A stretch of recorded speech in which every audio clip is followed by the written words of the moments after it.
ఖమ్మం నకిలీ gold loan scam లో సంచలన విషయాలు వెలుగులోకి వస్తున్నాయి.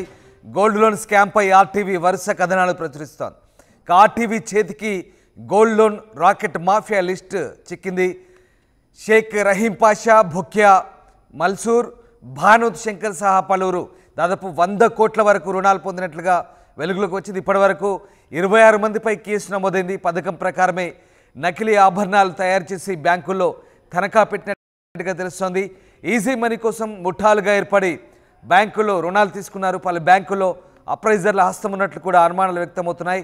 ఆర్టీవీ వరుస కథనాలు ప్రసారం చేయడం, బ్యాంకుల్లో తనఖాల్లోని ఆభరణాలను అప్రైజింగ్ చేస్తున్న సిబ్బంది సంబంధించిన భాగవతాన్ని ఆర్టీవీ బయటపెట్టింది. తాజాగా పంజాబ్ నేషనల్ బ్యాంక్, ఆంధ్రప్రదేశ్ గ్రామీణ వికాస్ బ్యాంక్, భద్రాద్రి కోఆపరేటివ్ బ్యాంకులో స్కామ్ జరిగినట్లుగా సిబ్బంది గుర్తించారు. ఇప్పటికే పోలీసులకు ఫిర్యాదు చేశారు. బ్యాంకర్లు విషయం బయటకు రాకుండా పోలీసు ఉన్నతాధికారులను బ్యాంకర్లు కోరారు. ఫేక్ ఆభరణాల తయారీ ఎక్కడ జరిగింది, సూత్రధారి ఎవరు అన్న కోణంలో విచారణ కొనసాగుతుంది. ఈ నేపథ్యంలోనే తాజాగా పోలీసులు ఈ స్కామ్పై దృష్టి పెట్టారు. మరోవైపు ఆయా బ్యాంకుల్లో పనిచేస్తున్న సిబ్బందిని కూడా విచారిస్తున్నారు. ఆభరణాలు అప్రైజింగ్ చేస్తున్నారు సిబ్బంది. ఈ నేపథ్యంలోనే సరిగ్గా సంచలన అంశాలు బయటకు వస్తున్నాయి. ఈ స్కామ్ సంబంధించి అలాగే ఫేక్ అడ్రస్ ప్రూఫ్లతో కూడా నకిలీ బంగారు ఆభరణాలు పెట్టి లోన్లు పొందినట్టుగా గుర్తించారు పోలీసులు. డీసీసీబీ బ్యాంక్తో పాటు మరో 6 కార్పొరేట్ బ్యాంకులో కూడా ఇదే తరహా మోసం జరిగినట్టుగా అంచనా వేసిన నేపథ్యంలో ప్రస్తుతం ఈ అంశానికి సంబంధించి పోలీసులు దృష్టి సారించారు. ఒక్కసారిగా బ్యాంకు ఖాతాలకు సంబంధించి ఎవరెవరు ఈ లోన్లు తీసుకున్నారు, అలాగే ఫేక్ అడ్రస్లు పెట్టడము, ఫేక్ ఆభరణాలు పెట్టి లోన్లు తీసుకోవడంపై కూడా ప్రస్తుతం పోలీసులు దృష్టి సారించిన పరిస్థితి. పథకం ప్రకారమే నకిలీ ఆభరణాలు తయారు చేసి బ్యాంకుల్లో తనఖా పెట్టడం, దీనికి బ్యాంక్ అప్రైజర్స్ కూడా సహకరించడం కూడా పోలీసులు ప్రస్తుతం గుర్తించిన పరిస్థితి కనబడుతుంది. సో ఓవరాల్గా ప్రస్తుతం ఈ అంశానికి సంబంధించి పోలీసులు పూర్తి స్థాయిలో దృష్టి సారించారు.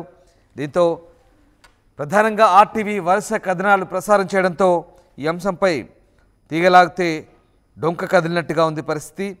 ఇక పూర్తి స్థాయిలో అధికారులు, పోలీసు సిబ్బంది దీనికి సంబంధించి నిమగ్నమైన పరిస్థితి. మా కరెస్పాండెంట్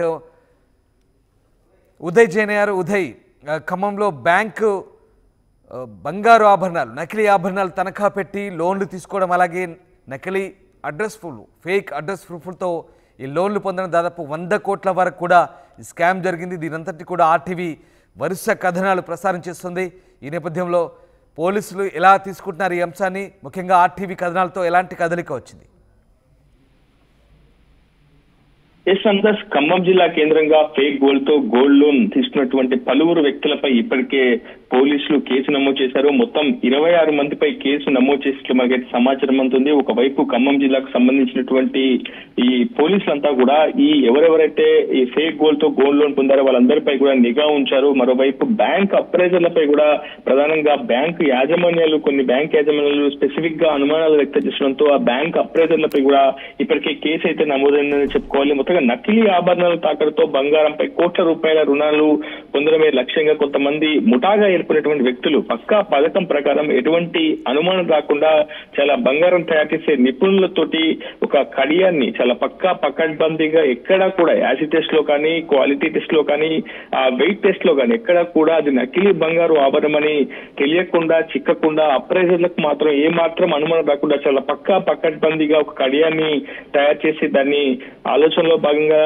అటు బ్యాంకులకు తీసుకొచ్చి అక్కడ తనఖా పెట్టి అక్కడి నుంచి 1,50,000 రూపాయల నుంచి 1,80,000 రూపాయల వరకు సుమారు ఒక్కొక్క ముఠాలోని సభ్యుడు సుమారు 15 బ్యాంకుల్లో ఇలా బ్యాంక్ లోన్ తీసుకున్నట్టు, మన గోల్డ్ లోన్ తీసుకున్నట్టు మనకు సమాచారం అవుతుంది. కడియాలపై మొత్తం ఒక సన్నని తీగను, రాగి తీగను లోపల అమర్చడం, ఆ పైన 22 క్యారెట్స్ గోల్డ్ తో బంగార పూతని పూయడం, ఇలా ఎటువంటి అనుమానం రాకుండా చాలా నిపుణులతోటి ఇలా బంగారు ఆభరణాలను తయారు చేయించి ఆ తర్వాత తనఖా పెట్టడం జరుగుతుంది. ప్రస్తుతం ఆర్టీవీ కూడా ఈ అంశంపై లోతైన దర్యాప్తు చేసినందులో భాగంగా చాలా ఎక్స్క్లూజివ్ ఇన్ఫర్మేషన్ కూడా మనం సేకరించగలిగాం. ఆర్టీవీ స్క్రీన్ పై కూడా ఎక్స్క్లూజివ్ గా చూపించవచ్చు. ఆ కడియం కావచ్చు, ఆ కడియానికి సంబంధించి తయారు చేసినటువంటి వ్యక్తుల వివరాలు కూడా ఆర్టీవీ చేతికి చిక్కాయి. ప్రధానంగా దేవరపల్లి వెంకటేశ్వర్లు, భానోతు శంకర్ మోకియా మల్సూర్ షేక్ రహీం పాషా వంటి మొత్తం 15 మందికి పైగా ముఠా సభ్యులు అయితే చాలా స్పష్టంగా మనకు ఉన్నట్లు మనకు సమాచారం ఉంటుంది. ఇది కేవలం ఖమ్మం జిల్లా కేంద్రంగా వెలుగులోకి వచ్చినటువంటి ఘటన మాత్రమే, కానీ ఇది తెలుగు రాష్ట్రాల్లో విస్తృతంగా ఇలాంటి ఫేక్ గోల్డ్ తో గోల్డ్ లోన్ పొందినట్లు మనకు సమాచారం అయితే ఉంటుంది. ఇదే అంశాన్ని బ్యాంకర్లు కూడా అంతర్గతంగా మనకు వ్యక్తం చేసినటువంటి సిచ్యువేషన్ ఉంది. కమిషన్ బేస్డ్ విధానంలో కొంతమంది పలువురు వ్యక్తులతోటి అటు ఈ ముఠా సభ్యులు ఒప్పందం కుదుర్చుకోవడం, ఎక్కడా కూడా వాళ్ళ ఫేస్ కనిపించకుండా ఇక్కడ స్థానిక గిరిజనులు కావచ్చు, అనగారిన వర్గాలకు సంబంధించినటువంటి వ్యక్తులతో ఒప్పందం కుదుర్చుకొని కమిషన్ బేస్డ్ లో ఈ ఫేక్ బంగారు ఆభరణాలు తనఖా పెట్టిన తర్వాత కోట్ల రూపాయల రుణం అయితే కొలగొట్టడం మనకు చాలా స్పష్టంగా అర్థమవుతుంది.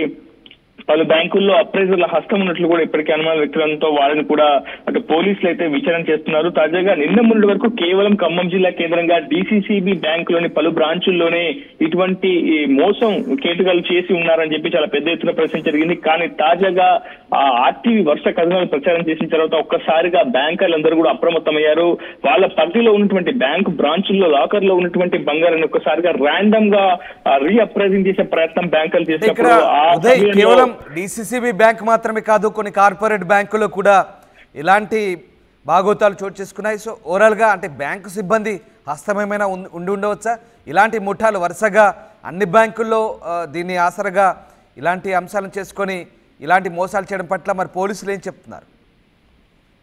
పోలీసులు కానీ అటు బ్యాంకర్లు కానీ ఈ అంశంపై ఎక్కడ కూడా అధికారికంగా ఎటువంటి సమాచారం అందించడం లేదు. ఒక ప్రకటన కూడా ఇప్పటి వరకు అటు బ్యాంకర్ల నుంచి ఇటు పోలీస్ శాఖ నుంచి రాలేదు. ఎందుకంటే ఒకవైపు బ్యాంకర్లు ఈ విషయం బయటికి తెలిస్తే ఖాతాదారుల నమ్మకం కోల్పోతామని, లేదంటే బ్యాంకు పరపతికి ప్రతిష్టకు ఇబ్బంది సమస్య తెలుస్తాయని బ్యాంకర్లు సమాధానం చెప్తున్నారు. మరోవైపు పోలీస్ శాఖను కూడా బ్యాంకర్లు అందరూ కలిసి సంబంధించిన ఉన్నతాధికారులను కలిసి ఎక్కడ కూడా ఈ విషయం బహిరంగ ప్రకటన కూడా ఇవ్వకూడదని కోరినట్లు మనకు సమాచారం అవుతుంది. ఈ నేపథ్యంలోనే పోలీసులు కూడా ఈ అంశంపై పూర్తిగా గోప్యత పాటిస్తున్నారు. ఎక్కడ ఎవరిని అరెస్ట్ చేయలేదని, ఎక్కడ ఎవరిని అదుపులోకి తీసుకోలేదని, ఈ అంశంపై ఇంకా పూర్తి విచారణ చేసిన తర్వాత పూర్తి వివరాలు వెల్లడిస్తామంటూ కూడా పోలీసులు దాటావేస ధోరణి ప్రదర్శిస్తున్నారు. ఈ నేపథ్యంలోనే RTV చాలా చాకచక్యంగా ఉన్నటువంటి అప్రైజర్లతో సంప్రదింపించింది. అదేవిధంగా అనుమానాలు ఉన్నటువంటి ప్రతి వ్యక్తిని కూడా మనం కాంటాక్ట్ చేసే ప్రయత్నం చేస్తున్నాం. ఆ సమయంలోనే చాలా స్పష్టమైనటువంటి ఎవిడెన్స్ కూడా మనకు చిక్కింది. మనం చూడొచ్చు, పంజాబ్ నేషనల్ బ్యాంక్ ద్వారా ఎవరెవరైతే ఫేక్ గోల్డ్ లోన్ పొందినటువంటి డేటా మనం సంపాదించగలము. APGB కావచ్చు, భద్రాద్రి కోఆపరేటివ్ బ్యాంక్ కావచ్చు, ఈ 3 కార్పొరేట్ బ్యాంకులకు సంబంధించి, వాణిజ్య బ్యాంకులకు సంబంధించినటువంటి బ్యాంక్ లోన్ తో ఫేక్ గోల్డ్ తో గోల్డ్ లోన్ పొందిన డేటాను కూడా మనం సంప్రదించగలిగాం. కొన్ని లక్షల రూపాయల బ్యాంకు ఖాతాదారుల సొమ్ములు ఈ కేటుగాళ్లు చాలా పకడ్బందీగా ఇలా నకిలీ బంగారు ఆభరణాలు తనఖా పెట్టి పూర్తి స్థాయిలో బంగారంపై రుణం పొందినట్లు మనకు సమాచారం ఉంది. కొంతమంది ఈ కేటుగాలంతా కూడా ప్రస్తుతం విదేశాలకు కూడా వెళ్లిపోయినట్టు మనకు సమాచారం అవుతుంది. ఇక్కడ కూడా ఈ అంశంపై అంతర్గత విచారణ చేపట్టినప్పటికీ ఖమ్మం జిల్లా పోలీసులు మాత్రం బయటికి ఎటువంటి విషయాన్ని మాత్రం వెల్లడించట్లేదు. అసలు ఎంక్వైరీలో ఏ అంశాలు వెల్లడయ్యాయనే విషయానికి సంబంధించి కూడా పూర్తి స్థాయి వివరాలు వెల్లడించారు. కానీ చాలా పక్కా పథకం ప్రకారమే ఈ తతంగం అంతా నడుపుకుంటారని, దీని వెనుక ఒక మాస్టర్ బ్రెయిన్ ఉండొచ్చని కూడా పోలీసులు అనుమానిస్తున్నారు. So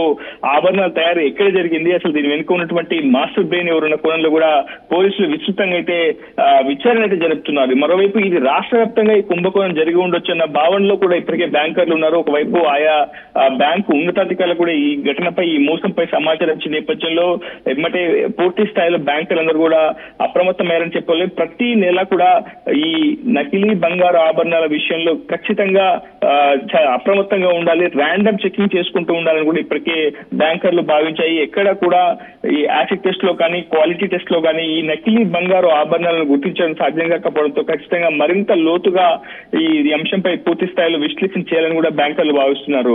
Ramdas. Right, yes, thank you Madhu, thank you Uday. Yes, easy money కోసం ముఠాలుగా ఏర్పడి బ్యాంకుల్లో రుణాలు తీసుకుంటున్నారు.